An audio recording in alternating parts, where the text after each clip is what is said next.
Howdy, folks. Thanks for checking into Mr. Ulrich's landofbiology.com. I am Mr. Ulrich. In this part 2 of our photosynthetic notes casts, we're going to be talking about the Calvin cycle. In part 1, I kind of introduced photosynthesis and talked about the electron transport chain of photosynthesis and the light reactions. This time we're going to be focusing on those light-independent reactions. Reactions, referred to as the Calvin cycle, were first described by Dr. Melvin Calvin and a couple of his cohorts and probably a team of graduate students. So it is also referred to as the Calvin-Benson-Boschem cycle, or the C3 cycle, or the reductive pentose phosphate cycle. However you want to call it, these are the light-independent reactions. As we discuss photosynthesis in plants and in autotrophs in general, it's important for us to keep in mind the task they have before them. Remember, they have to produce all of those carbohydrates and lipids and proteins, nucleic acids, all of those organic molecules from the inorganic molecules they collect from the air and from the soil. In order to do this, they need the energy from light, and they're able to convert that into the energy potential of chemicals that are available for cells to use, namely ATP. But that's not enough. They also need a more stable form to store it in so they can move it from like one part of the plant to another part of the plant, because not all parts of the plant are going through photosynthesis. But they also need to be able to save that stuff for a rainy day or wintertime like it is now, so that they still have an energy source. In the last video, we talked about the light reactions and the electron transport chain of photosynthesis that are involved in converting that solar energy into actual chemical energy in the bonds of ATP, holding that P onto the ADP. Also, the reducing power of NADPH that was produced through the process as well. But now we've made those things. What's going to happen now? Well, now we're going to be able to make all kinds of cool stuff. We're going to put the synthesis in photosynthesis. The light reactions then have made light energy available for use by the cell by making ATP. But we still need that portable, storable, stable molecule of glucose. So we got to make some of this. And what do we have left to make this from? We already used the water, right? We've split the water apart so that we can have an electron to transport and make the oxygen. So what's left really is the carbon dioxide. So what we're going to do is convert that carbon dioxide then into glucose. This process is referred to as carbon fixation, and it's going to utilize the NADPH, that reducing power, down into NADP. That's going to reduce the carbon dioxide. And it's also going to produce NADP so that that can be recycled back through the light reactions. Essentially, then, the Calvin cycle is involved in converting carbon dioxide into glucose. Carbon dioxide, since its carbon is only attached to oxygen, electronegative oxygen, it is as fully oxidized as it can be. It has very little chemical energy in it at all. Glucose, however, is highly reduced. It is oxidizable, and that means that it actually contains some energy in it. So in order to make glucose, this process is going to be endergonic. We have to have something to put energy in. So we're going to do this stepwise because it's quite a bit of energy. So we're going to add a little bit of energy and a little bit of energy and a little bit of energy in a series of small uphill steps. And each one of those steps is going to, of course, have a different enzyme, which allows it to be controlled. And it's going to use the energy in ATP and in NADPH. Where the light reactions are going to be pumping the hydrogen ions into the thylakoids themselves and allowing the hydrogen ions to leak back out of the thylakoids into the stroma, the Calvin cycle is going to take place within the stroma itself. It's going to use those products from the light reactions, the ATP and the NADPH, in order to drive the process. Okay, I'm going to show you all of the steps of the Calvin cycle. It's not important for us to memorize each individual stage and each of the individual enzymes that are involved. But it is important for us to know that it's not magic and that it is chemistry and that it is actually understandable. So we start out with 3 molecules of ribulose bisphosphate. These are 5 carbon sugars, and each one has 2 phosphate groups attached to it. Now, we're going to meet our first enzyme here, and this one actually is pretty important. This is Rubisco, or ribulose bisphosphate carboxylase. And what it does is it takes carbon dioxide and it's going to fix that carbon dioxide onto the ribulose bisphosphate. Now I got 3 carbons up here and they're red. Each turn of the Calvin cycle is going to use 1. So we're kind of doing 3 turns at once here. So we're taking 3 carbon dioxides. Like I said, the red color, you can follow them as they go through the different intermediates. So we're going to make some 6 carbon sugars here. Each one of them is going to have one of those carbons from the carbon dioxide that's been fixed onto it. Another enzyme is going to rearrange those 6 carbon sugars into 6 3-carbon sugars called phosphoglycerate. Now we're going to take some ATP because we have to phosphorylate both sides of them.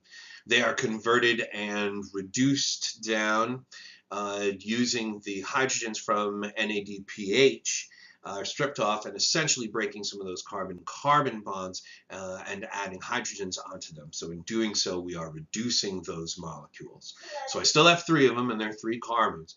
But I'm going to take one of them, one of those 3 carbon G3Ps, glyceraldehyde 3-phosphate, and I'm going to use that to make all kinds of stuff. I'm going to make glucose from it, or from the glucose we can make starch and sucrose and other carbohydrates, but like I said, we can also convert them into fatty acids and make lipids and other side chains and parts of amino acids, so I can really use that glucose and the glyceraldehyde 3-phosphate to make all kinds of stuff. The leftovers are going to be 3 5-carbon sugars. Those only have 1 phosphate group on them each, so now we need to take some more ATP and phosphorylate those guys so that they become 3 5-carbon ribulose bisphosphate molecules. And you can see the 3 carbons from the atmosphere have been converted into glucose. They're no longer in those ribulose bisphosphate molecules. To take a quick accounting of the carbons and the energy in the whole process, it's going to take 3 turns of the Calvin cycle to make 1 3-carbon G3P molecule. Remember, each turn of the Calvin cycle is going to take 1 carbon dioxide molecule, and it takes 3 carbon dioxide molecules to make 1 3-carbon G3P molecule. It's going to take 6 turns of the Calvin cycle then to make the 6-carbon glucose, because it's going to take 2 sets of the 3 turns of the Calvin cycle. It's going to take 2 G3P molecules to make a single glucose molecule.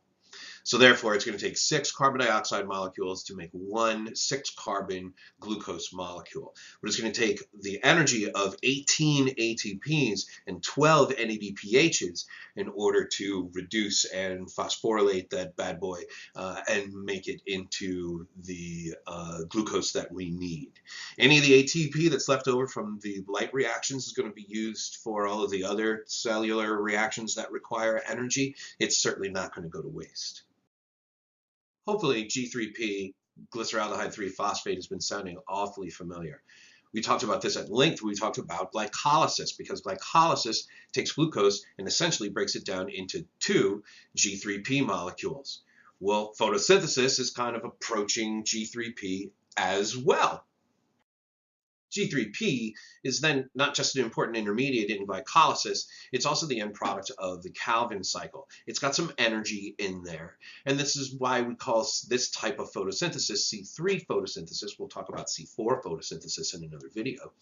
But G3P is the important intermediate in creating glucose, which can then be used to make all kinds of other carbohydrates. But we can also take that G3P and make fatty acids out of it and convert those into lipids and phospholipids and all of the other things that we need lipids for.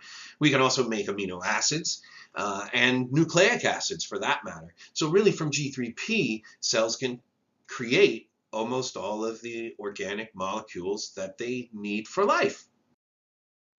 We should take a brief moment to talk about good old Rubisco. Remember, it's that enzyme that is fixing the carbon dioxide onto the ribulose bisphosphate molecule.